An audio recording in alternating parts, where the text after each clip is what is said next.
Խաղաղություն ամենեցում։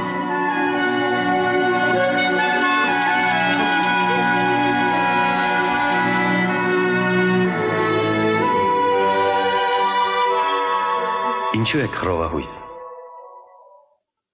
Ինչի համար եք կասկածների մեջ։ Տեսեք, ձեռքերս ու ոտքերս։ Ես ինքս եմ որ կամ։ Շոշափեք ու տեսեք։ Տերը պահպանի եւ օրհնի ձեզ։ Ամեն զորություն ինձ է տրված երկնքի ու երկրի վրա։ Գնացեք բոլոր ազգերին ու ուսուցանեք մկրտելով նրանց Հոր, Որդվո եւ Սուրբ Հոգվո անունով։ Սովորեցրեք նրանց, որ իմ պատվիրած խոսքերը գործադրեն ամեն օր։ Ես ձեզ հետ եմ, մինչև աշխարհի վերջը։ Ամեն։